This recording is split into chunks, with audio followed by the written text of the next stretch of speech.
Eu vou começar justamente com essa pergunta ao pré-candidato pelo Missão, ao fundador do Movimento Brasil Livre e ao guitarrista Renan Santos. Renan, essas mensagens aqui empolgam você nessa campanha? Boa noite, Renan. Satisfação conversar com você. A satisfação ainda maior quando você lembrou que eu sou guitarrista também, né? Tô vendo aqui. Você já ganhou meu coração, pô. Obrigado pelo espaço. Sim, as mensagens me animam porque é um projeto geracional otimista, né? Boa parte dos projetos políticos no Brasil são projetos que ficam olhando pro passado para brigas, né? Ah, eu odeio isso, odeio aquilo, vou lançar uma candidatura para presidente para me vingar disso ou daquilo. Quando a gente tá olhando, cara, o futuro é glorioso, a gente pode aplicar uma série de políticas que alterem a dinâmica não só de poder no Brasil, mas a dinâmica de decadência econômica que o Brasil passa. Então, ter um projeto otimista traz as pessoas justamente para uma energia muito positiva, que é o que a gente está trabalhando para construir. Dá muito trabalho, cansa muito, eu confesso que eu estou bem derrubado hoje. Voltei do Maranhão, assim, numa turnê exaustiva, voltei doente do Maranhão, mas falo, não dá para desistir não dá para cansar, temos que trabalhar. E eu acompanhei muito do que você está fazendo aí em turnê, em visitas. Você está levando aí o nome do partido, Missão, que eu tive a oportunidade de conhecer antes de ser fundado por intermédio de Kim Kataguiri, quando ele veio aqui em Salvador na visita mais recente, ele já estava falando, Pablo, vai ter um partido aí e vamos ter candidato a presidente. Isso foi no ano passado, se eu não me engano, no mês de outubro, ou mês de junho, ou agosto, e ele estava falando a respeito disso. Me surpreende bastante, positivamente, você é um jovem, o partido é recém-criado, a sua pontuação nas pesquisas eleitorais. Às vezes, a depender da pesquisa, acima, inclusive, de políticos consagrados que já estão com cargos eletivos, têm uma grande visibilidade de mídia, por exemplo. O que é que você atribui a isso, Renan Santos? Eu levo muito a sério a pesquisa Atlas. O Atlas é um instituto que mais acertou as últimas eleições do mundo. Eles acertaram agora, assim, eles gabaritaram a eleição na Hungria, eles acertaram o Chile, eles acertaram a Argentina, eles acertaram os Estados Unidos. Nas eleições brasileiras de 22, eles foram um dos melhores. Então, eu confio na metodologia deles. Eu acho que eles antecipam tendências na metodologia deles, eles são muito felizes nisso. E na Atlas, inclusive quem contrata a tracking da Atlas vai se surpreender com os nossos números, mas na última Atlas eu ultrapassei os governadores, né? E o que eu atribuo nisso? Eu acho que assim, o que a gente propõe, como eu te disse, não é um projeto vingativo e tampouco não é um projeto preso a casinha, a currais, né? Qual curral? Se você fosse se comportar como um cara de direita, você tem que falar certas coisas, se comportar de certa maneira, e não necessariamente você vai estar falando a verdade. Mesma coisa se você for de esquerda. Eu não acredito que, por exemplo, se eu adotar um modelo norte-americano do princípio da subsidiariedade, que é dar todo o poder possível, por exemplo, para as prefeituras, que vai funcionar no Brasil. Você vai no Maranhão e você fala, cara, eu não vou dar poder para o prefeito daqui. Aí eu vou olhar para a China, que tem um modelo diferente. E eu, como um cara de direita, vou olhar para uma coisa que foi aplicada na China e falar, eu quero trazer para cá. Indicadores de desempenho, premiar o administrador público pelo desempenho que ele tem. Então, ao pensar com uma cabeça mais aberta, a gente acaba criando soluções para problemas que não deveriam ser ideologizados, sabe? Esgoto não deveria ser objeto de discussões ideológicas, prefeituras mal feitas, asfaltamento de rua, não deveria. Mas no Brasil, infelizmente, é. Então, ao fazer isso dessa maneira, a gente começa a cativar o coração de uma galera que quer soluções. Essa molecada mais nova, que nos acompanha, que nas pesquisas me colocam entre o público de 16 a 24 anos em primeiro lugar, ela quer, assim, ela não quer ficar discutindo o sexo dos anjos, ela quer resolver o problema da segurança. É pra prender bandido? É pra acabar com essa coisa? Então vamos prender logo o bandido? Olha, o que faz pra resolver o problema do centrão? É isso aqui, então vamos. Então, ao ser prático e não ficar preso em questúnculas ideológicas, eu acho que a gente cresce e acho que isso vem funcionando.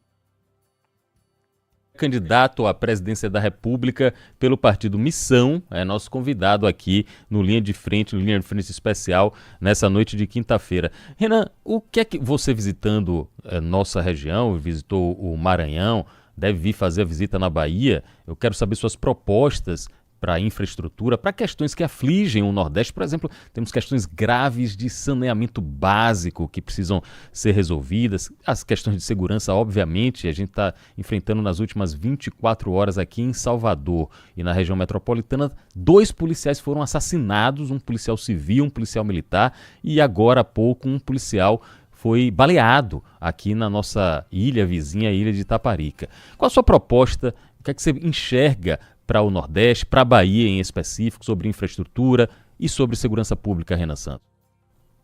Olha só, tem que.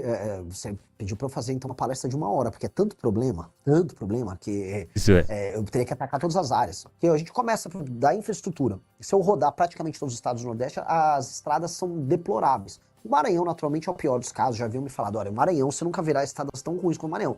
Que é o que eu digo, no Maranhão, os buracos têm até uma estrada. Se você olhar no buraco, você vai ver que tem uma passagem ali. Porque é assustador.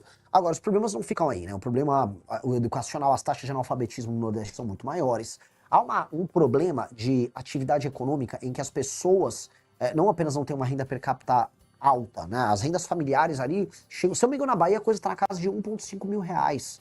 É tudo muito baixo. E há uma alta dependência na hora de você formar sua renda familiar de auxílios estatais, portanto, abaixa a atividade econômica. Se abaixa a atividade econômica, abaixa a produtividade. Se abaixa a produtividade, não vai gerar riqueza. Então você fica preso num ciclo. E o que mais, né, quando a gente fala assim, o que tem a ver com todos os problemas que vão da estrada até as pessoas não terem atividade econômica, a você não conseguir uma política boa de segurança pública ou resolver o analfabetismo? Você tem a pior classe política do Brasil, que é a do Nordeste. Eu falo com tranquilidade, não há classe política no Brasil tão deletéria quanto a do Nordeste. Em maior e menor grau, depende da região. Ceará, por exemplo, é um ponto fora da curva, apresentou algumas políticas industriais interessantes, políticas na área de educação que funcionam e foram imitadas pelo resto do Brasil, mas no geral, você tem uma classe política clientelista, coronelista, muito da velha, mesmo os caras jovens são velhos, como é o caso do João Campos, que mantém as pessoas e o ciclo político num clima meio anos 20, anos 30 do século passado, não nesse século aqui. Isso é horrível. Isso faz com que o Nordeste, e essa é uma coisa que precisa ser dita para as pessoas que estão nos ouvindo aí na rádio, o Nordeste fique para trás do Brasil em quase todos os indicadores. E mesmo hoje, estamos em 2026, tirando o caso específico de João Pessoa, da Paraíba, que tem pessoas migrando para Paraíba, as pessoas continuam saindo do Nordeste para procurar emprego em outros lugares do Brasil. Até quando a gente vai aceitar isso? Esse é um fluxo que está rolando desde os anos 30 do século 20. São quase 100 anos de nordestinos migrando do Nordeste para o Sul, Sudeste ou agora o Centro-Oeste. Não é digno para essas pessoas isso. Então a gente precisa dar um basta. E esse basta vai começar mexendo nos sistemas de incentivo da classe política, ou seja, o que faz uma pessoa entrar na política e como a gente mede o desempenho dela. Não pode ser só o voto, é uma dica. O político tem que ser avaliado por entregas na área de segurança, infraestrutura, educação. E se o político não entrega isso, especialmente os prefeitos, ele fica inelegível. Porque tem um outro problema, que aí eu vou jogar aqui também para você, que é um problema grande, que é o problema da compra de voto. O Nordeste, compra de voto acontece no Brasil inteiro, mas ela é a regra no Nordeste. Compra de voto tem até na cidade dos meus pais, Vinhedo, que tem um IDH altíssimo, uma cidade rica no interior de São Paulo. Mas, no Nordeste, ele acontece numa intensidade tão grande. E aí, aquela política de botar os parentes de todo mundo na prefeitura, para você fazer todo mundo trabalhar para você no período eleitoral, o dinheiro desviado da emenda que compra o voto da pessoa, que isso elimina qualquer possibilidade de democracia ou elimina a possibilidade das pessoas votarem de maneira, vamos dizer, independente, com a consciência delas. E aí esses políticos, essas famílias velhas vão mandando nas cidades, as cidades ficam pobres para sempre, e isso é ruim para todo mundo. Ruim para o povo do Nordeste, que sofre, e ruim para o povo do Sul, Sudeste e Centro-Oeste, acaba pagando a conta desses políticos, através do Pacto Federativo. E esse ciclo precisa mudar, eu quero mudar esse ciclo. Santos, pré-candidato à presidência da República pelo Partido Missão, e ele mencionou que confia muito no Instituto Atlas e Intel. As pesquisas mais recentes do Instituto Atlas e Intel colocam Renan Santos, na minha avaliação, numa surpreendente posição de terceiro lugar à frente de político. Por que surpreendente? Porque políticos tradicionais, com vários mandatos, com reconhecimento nacional, ficaram atrás de Renan Santos na maior parte dos cenários da pesquisa Atlas Intel. Agora, Renan, vamos falar dos acontecimentos que estão em Brasília e que reverberam pelo país e pelo mundo. Hoje foi preso o presidente do BRB, o presidente de um banco importantíssimo, como o Banco Regional de Brasília, por suspeita, segundo a denúncia da Polícia Federal, a investigação da Polícia Federal, suspeita de ser beneficiado numa possível compra de papéis pelo Banco Master e a tentativa de comprar o banco. Você está acompanhando, eu vejo muitos de suas lives, seus depoimentos, tudo que está acontecendo aí com Daniel Vorcaro. Na sua avaliação, Daniel Vorcaro vai fazer uma delação completa? Quem é que tem que ter medo de uma delação de Daniel Vorcaro, Renan Santos? Em condições normais de temperatura e pressão, todo mundo tem que ter medo do Daniel Vorcaro. que Daniel Vorcaro sabe podres de todo mundo, tirando as pessoas honestas no Brasil. Eu tenho certeza que você, Pablo, não tem medo que você não está envolvido nisso, eu não tenho medo que eu não estou envolvido nisso, mas muita gente, aí na Bahia um monte, né, pra falar da classe política daí, até porque o escândalo do Master em grande medida também começa na Bahia, mas STF, membros do mercado financeiro, grandes empresas do mercado financeiro aqui na Faria Lima, em São Paulo, membros dos grandes partidos brasileiros, governo Lula, bolsonarismo. Basta ver, assim, esse presidente do Banco Regional de Brasília, ele tinha relações super próximas com o senhor Flávio Bolsonaro. Né? Foi durante ali a presidência dele que aquele empréstimo esquisitíssimo foi obtido para o Flávio para comprar aquela mansão esquisitíssima também, né? Que ele não teria condições normais de pagar. Então, quando a gente olha todas essas coisas, quando essas coisas se avolumam, se o Vorcaro delatar normalmente, se a Polícia Federal fizer o trabalho de coletar as informações e se essa delação for homologada, cai o Brasil. Cai o Brasil. Agora, há um trabalho, e você está acompanhando, de calar o Vorcaro. A PGR está, né, as notícias dão conta que a PGR está atrasando esse processo. O STF duvido que queira homologar a delação dele. Então, né, vamos ver o que vem aí. Assim, o que a gente está assistindo é uma coisa muito, muito triste da nossa democracia. A gente viu agora a perseguição ao Alessandro Vieira que está acontecendo, as declarações recentes do Gilmar Mendes. Né, a gente falar que o judiciário está se comportando de maneira natural é um absurdo. Né, então, é um momento muito, muito grave. Ampliando e aprofundando um pouco mais isso, eu fiquei realmente assustado com a reação de integrantes, de ministros do Supremo, sobretudo Gilmar Mendes, também o ministro Dias Toffoli, ao verem o nome deles colocado num pedido de indiciamento num relatório da CPMI. E parece que a reação forte pode inclusive impactar na possível candidatura do senador Alessandro Vieira. Você, como hoje um player, como se chama, um player da política, você entende, eu estou entendendo assim, você entende que a isonomia, a autonomia entre os poderes está cada vez mais arranhada, um está querendo invadir o outro e tentando pressionar o outro lado a se render a possíveis atuações do judiciário contra o legislativo, também o executivo. Como é que você está enxergando isso, Renan? Eu acho que por conta do conflito que o STF teve com o Bolsonaro, ali entre 19, 20, 21, 22, e dos recursos que o Bolsonaro deu, o judiciário ficou hiperpoderoso. Isso não é uma fala minha, tá? Eu sou um presidente de partido agora, mas agora eu vou usar as palavras do meu colega presidente de partido, Valdemar da Costa Neto, presidente do PL. Valdemar da Costa Neto disse que o Bolsonaro dava umas broncas, gritava, ô Alexandre, isso, aí depois ele recuava para tudo que o Alexandre queria. Essa foi a tônica do enfrentamento dele com os Bolsonaro. O Bolsonaro recuava tanto que o STF foi avançando em tudo. Nomeação do PGR anti-Lava Jato, 2 ministros do STF que em momentos importantes votaram ao lado dos interesses do STF, fim da Lava Toga, fim da prisão em segunda instância, ou seja, retirar o COAF, na época que estava com o Moro, o COAF, as informações do COAF foram parar todas com o Dias Toffoli. Então, quando a gente olha todo aquele processo somado, né, aquela crise toda na pandemia e o hiperempoderamento do inquérito do Alexandre de Moraes, a gente pode dizer que o STF virou um superpoder. Ele está acima dos demais poderes, e os demais poderes, tanto o poder executivo hoje com o Lula, quanto com o poder legislativo, com toda essa massa de políticos do Centrão, ninguém tem condições cognitivas ou morais de enfrentar o STF. O que é cognitivo? Eles não são muito inteligentes, não. A turma do STF é mais esperta, mais lida, sabe jogar melhor o jogo. E morais, porque eles estão envolvidos nos mesmos escândalos que o próprio STF. Né? Alguém vai dizer que os senadores brasileiros têm, vamos dizer, estofo moral para enfrentar uma briga com o STF? Infelizmente não. A gente gostaria que tivesse, porque essa briga precisa andar. A gente precisa... claramente a gente precisa... impeachment o ministro Alexandre de Moraes, que está obviamente encalacrado nesse escândalo todo. Né? O Dias Toffoli também está encalacrado. Então, e aí? O Senado tem condição? Por que não falam nada? Boa parte dos senadores estão querendo concorrer à reeleição. Por que eles já não andam com essas coisas agora? Então, eu acho um momento muito ruim, um momento de muita fragilidade, e eu não sei, de maneira clara, se as pesquisas continuarem como elas estão, né, com o Lula e o Flávio primeiro, não apenas eu não acho que haverá mudança, eu tenho certeza que as coisas continuam como estão e o Brasil vai se rumando para se tornar um regime estranho, né? Um regime semidemocrático, com uma oligarquia muito corrupta administrando a gente.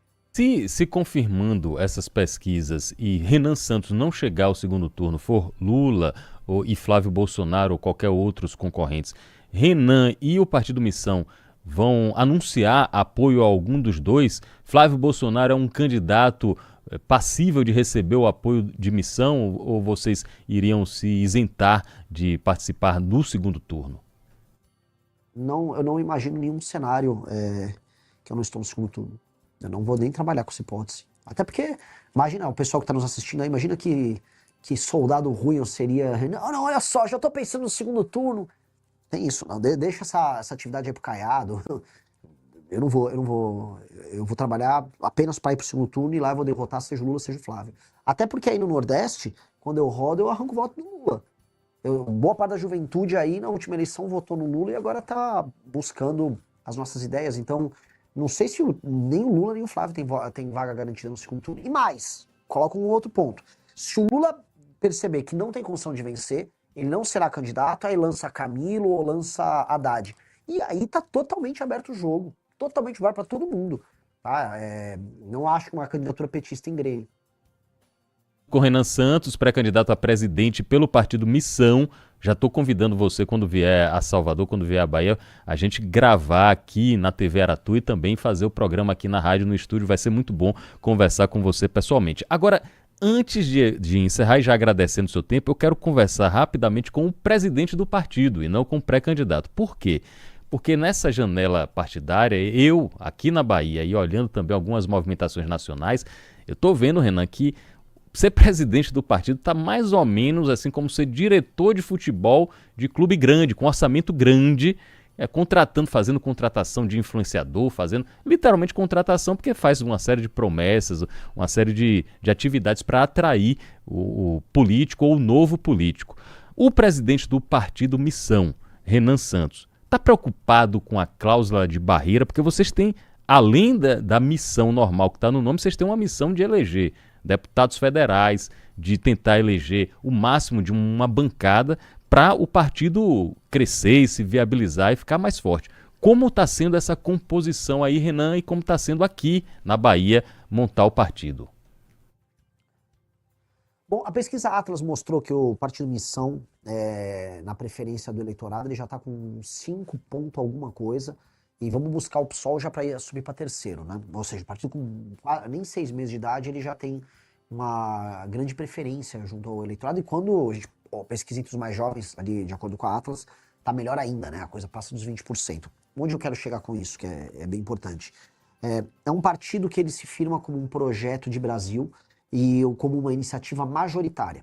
Sendo uma iniciativa majoritária, ele tem que se valer das suas ideias e dos seus candidatos. E nesse sentido, eu não vou ficar desesperado em passar a cláusula de barreira, porque isso iria destruir a própria ideia do partido, e aí o partido, como projeto, morre. O que eu quero dizer, para traduzir para quem está nos ouvindo, a pessoa, o dirigente partidário comum, ele vai chamar o maior número possível de influencers bizarros, de caras do centrão, caras que tenham grana, e vão ficar fazendo propostas e entregam os diretórios estaduais para essas figuras ficam no diretório estadual e prometem eleição federal e estadual, isso ajuda na conta do partido. Nós não fizemos isso. Então, se eu fosse falar assim, minha preocupação como dirigente no sentido de passar a cláusula de barreira, qual foi? Ter os melhores candidatos alinhados com o que a gente pensa, absolutamente nenhum candidato nosso vai fazer campanha para algum outro candidato a presidente ou vai defender uma ideia que não seja uma ideia nossa. Essa pessoa, no meio da campanha, se ela fizer isso, ela vai ser reprimida dentro do projeto. O projeto é muito claro, um projeto de um partido político alinhado, como acontece em qualquer democracia séria no mundo. Então, só vale a pena passar a cláusula de barreira se o nosso projeto passar a cláusula de barreira. Se eu precisar virar outro projeto para passar da cláusula de barreira, significa que o meu projeto é ruim, portanto que ele não tem espaço na sociedade civil. Então eu vou testar o meu projeto. E aí eu fico minha crítica, não só os partidos do centrão que não tem nenhum significado e só querem passar a cláusula de barreira porque sim, né? Ou até, por exemplo, o Partido Novo que surgiu de uma ideia legal, bacana no início, e que hoje ele é um puxadinho do bolsonarismo só para tentar passar a causa de barreira, que é um negócio meio desonesto. É isso, a gente está conversando com o Renan Santos, agradecendo aos milhares de youtubers, os milhares de fãs aqui de Renan Santos que estão acompanhando também pela internet, pelo YouTube. Renan, você já, pela grande visibilidade que o partido e que sua campanha, sua pré-campanha estão tendo, você já deve ter recebido algum convite, alguma conversa aqui da Bahia, de qualquer um dos candidatos, para um apoio, para chegar junto, digamos assim, para colar com algum candidato aqui na Bahia. Já teve isso e quem foi, Renan Santos? Já teve umas conversinhas assim, mas eu não tô levando muito à frente, porque eu não acredito nesse jogo. Se eu precisar fazer esse jogo, quer dizer que meu projeto é ruim. O que eu quero dizer, não é que eu sou marrento, de maneira alguma, eu sou uma pessoa super leve no trato. A fama de Renan, brabão, doidão, é mais uma fama do que uma condução. Eu sou uma pessoa simples e confiável no trato. O meu ponto é, eu quero interferir de maneira positiva nas eleições, eu quero ganhar a eleição para presidente, eu quero fazer bancada dos estados, eu quero eleger governadores. E o meu papel aí na Bahia será determinado pelo tamanho da minha mensagem na Bahia. Então, antes da Bahia, eu vou chegar, vou fazer igual eu fiz no Maranhão, eu vou rodar a Bahia inteira e eu vou bater em quem precisar bater e vou elogiar quem precisar elogiar. Se tiver uma boa iniciativa numa cidade no interior da Bahia de um prefeito que, sei lá, é do PSD, por mais que o PSD não vai estar comigo em nenhum momento, eu vou elogiar. E se eu precisar bater num cara do PSD, do PT, eu vou bater. E vai ser a mesma lógica, porque o que importa é tratar dos problemas baianos dentro da lógica do sistema de valores nosso. E dentro desse sistema de valores, aí a gente vai estabelecer uma régua não só moral, mas uma régua valorativa. E aí isso vai ajudar o eleitor a pensar como a gente, e pensando como a gente, naturalmente ele vai ver a gente como uma alternativa. E aí depois eu converso, porque eu acho que o mais importante é o seguinte, como o meu projeto é melhor, eu quero ver, antes de tudo, candidatos a governo endossando minhas propostas, endosso minhas propostas, falar, o Renan tem uma proposta muito boa e quero endossar. Eu gostaria de ver isso primeiro, da parte deles.